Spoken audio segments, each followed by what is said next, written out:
رسول اللہ صلی اللہ علیہ وآلہ وسلم کے الفاظ میں انہوں نے اس سارے واقعے کو یوں بیان کیا جسے ہم ایک مثال سے سمجھ لیتے ہیں۔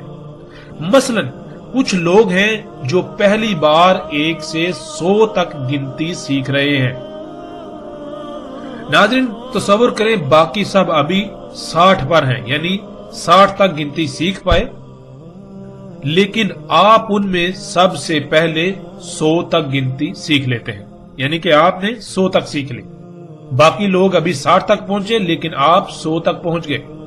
اب آپ اس کو یوں بیان کرتے ہیں کہ میں نے اپنی تعلیم کا سفر کیا، میں نے اپنی تعلیم کا سفر شروع کیا اور کافی آگے گیا تو میری کسی سے ملاقات ہوئی۔ میں نے اس سے پوچھا کہ تم کون ہو؟ اس نے جواب دیا میں 100 ہوں، یعنی 100 کا ہندسہ ہوں، اور ان قریب میں تمہارے سامنے آ جاؤں گا۔ اب 100 کا ہندسہ یہ بتاتا ہے کہ وہ کب تک سامنے آئے گا، یعنی کیا کیا اس سے پہلے ہونا لازم ہے کہ وہ اس کے بعد سامنے آئے گا۔ 100 کا ہندسہ اب آپ سے پوچھتا ہے کیا تم نے اسکول میں داخلہ لے لیا؟ اب آپ جواب دیتے ہیں ہاں۔ اب وہ پھر آپ سے سوال کرتا ہے کیا حقیقتاً ایسا ہو چکا، یعنی آپ داخلہ لے چکے؟ آپ آگے سے جواب دیتے ہیں ہاں ایسا ہو چکا، میں اسکول میں داخلہ لے چکا۔ اس نے پھر پوچھا کیا 1 آ گیا؟ آپ نے کہا ہاں وہ تو آ چکا۔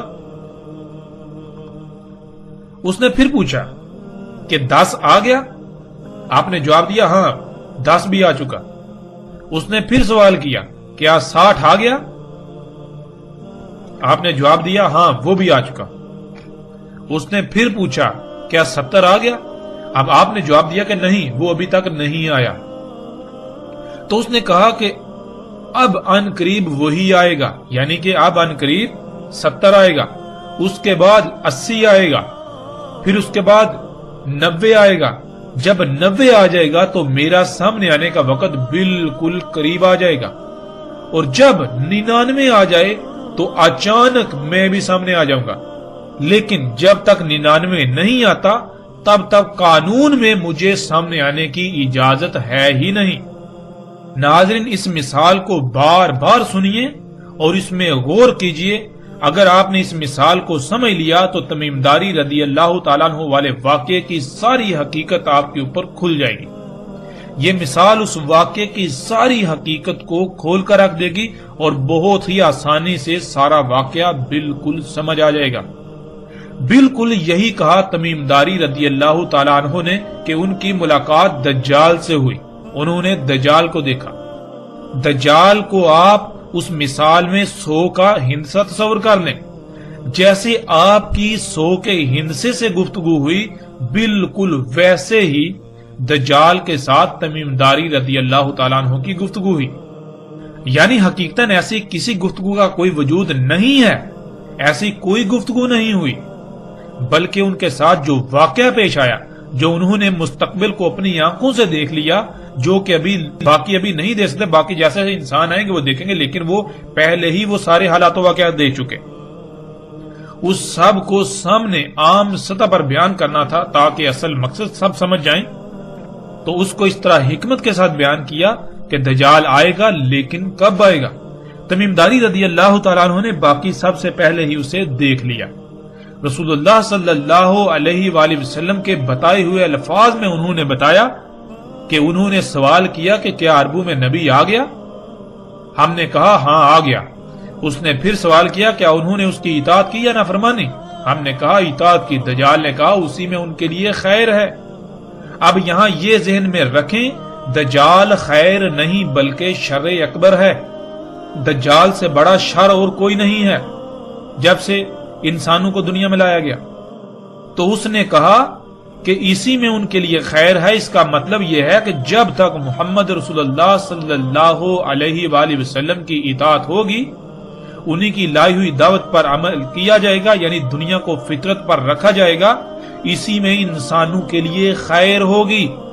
دجال نہیں نکل سکے گا جب تک رسول اللہ صلی اللہ علیہ وسلم کی دعوت کے مطابق دنیا کو فطرت پر رکھا جائے گا تو دجال نہیں نکل سکے گا، جس سے لوگوں کو نقصانات نہیں ہوں گے۔ دجال تب ہی نکلے گا جب محمد رسول اللہ صلی اللہ علیہ وآلہ وسلم کی نافرمانی کی جائے گی، جب اس دین کو چھوڑ دیا جائے گا جو محمد رسول اللہ صلی اللہ علیہ وآلہ وسلم نے واضح کیا تھا، دین فطرت۔ محمد رسول اللہ صلی اللہ علیہ وآلہ وسلم نے اور اللہ نے قرآن میں دنیاوی مال و متاع کو دھوکے کا سامان قرار دیا اور اس کے قریب بھی جانے سے منع کر دیا اور اس سے دور رہنے کا بار بار حکم دیا۔ جب تک انسان ایسا کریں گے تب تک وہ اس دنیاوی مال و متاع کے دجل سے بچے رہیں گے، اور جب وہ اس کے پیچھے پڑیں گے تو ایسے دجال کا شکار ہوں گے کہ حق کو سمجھنا ناممکن کے قریب تر ہو جائے گا۔ دنیا میں آنے کا مقصد کیا ہے؟ سب کے نزدیک دنیاوی مال و متاع، جس کو اللہ نے قرآن میں دھوکہ کہا، اسی کا حصول بن جائے گا۔ رسول اللہ صلی اللہ علیہ وآلہ وسلم نے بتا دیا تھا کہ کب تک ان کی اطاعت کی جائے گی، جیسے کہ اطاعت کرنے کا حق ہے۔ اس کے لیے محمد رسول اللہ صلی اللہ علیہ وآلہ وسلم نے کہا تھا کہ خلافت علی منہاج نبوہ رہے گی 30 سال، پھر اس کے بعد جو کچھ ہوگا وہ بھی بیان کر دیا۔ اب آپ سے سوال یہ ہے کہ اگر آج تک پوری دنیا میں خلافت علی منہاج نبوت قائم رہتی تو کیا دنیا کی آج یہ حالت ہوتی؟ دجال نکل سکتا تھا؟ یعنی یہ موجودہ ٹیکنالوجی جو شرع اکبر ہے، جو شرک اکبر ہے، انسان یہ کر پاتا؟ ہرگز نہیں کر پاتا۔ تو یہی انہوں نے کہا محمد رسول اللہ صلی اللہ علیہ وآلہ وسلم کی اطاعت میں ہی خیر ہے۔ جب ان کی نافرمانی کی جائے گی تو یہی وجہ بنے گی دجال کے نکلنے کی۔ پھر اسی طرح بتدریج جو سوال انہوں نے بیان کیے کہ دجال نے ان سے پوچھا کہ فلاں ہو گیا اور فلاں ہو گیا، تو اس کا مطلب یہ تھا کہ دجال کے آنے سے پہلے فلاں کچھ ہوگا، جب تک وہ نہیں ہوگا تب تک دجال نہیں نکل سکتا۔ یعنی جن وجوہات کی بنا پر ٹیکنالوجی، یہ جدید ایجادات جو کہ دجال ہیں، وجود میں آئیں گی، دجال وجود میں آئے گا، جب تک وہ عوامل وقوع پذیر نہیں ہوتے تب تک دجال نہیں آ سکتا۔ جیسے مثال کے طور پر 10 کا ہندسہ ہے تو 10 کا ہندسہ آنے کے لیے پہلے 1 آتا ہے، پھر 2 آتا ہے، 3 4 5 6 7 8 9، پھر جا کے 10 آتا ہے۔ جب تک 1 نہیں آئے گا 2 کیسے آ سکتا ہے؟ 2 نہیں آئے گا 3 کیسے آ سکتا ہے؟ 3 نہیں آئے گا 4 کیسے آ سکتا ہے؟ اس طرح جب تک کہ 10 کے پیچھے جو عوامل ہیں، جب تک وہ عوامل نہیں وقوع پذیر ہو جاتے تب تک وہ 10 کیسے آ سکتا ہے؟ ناظرین، پیچھے جو ہم نے مثال بیان کی اس میں اور جس طرح تمیم داری رضی اللہ تعالیٰ عنہ نے یہ واقعہ بیان کیا، اس میں کوئی فرق نہیں، ایک رائی برابر بھی فرق نہیں ہے۔ اگر آپ نے اس مثال کو سمجھ لیا تو آپ نے اس واقعہ کی حقیقت کو سمجھ لیا۔ جیسے آپ نے باقی سب ابھی 60 پر ہیں تو 100 تک گنتی سیکھ لی اور ایک مثال کی شکل میں باقیوں کو بتایا، بالکل اسی طرح تمیم داری رضی اللہ تعالیٰ عنہ کو اللہ سبحانہ و تعالیٰ نے اس وقت مستقبل دکھا دیا جیسے آپ خواب دیکھتے ہیں، یہ دجال دکھا دیا۔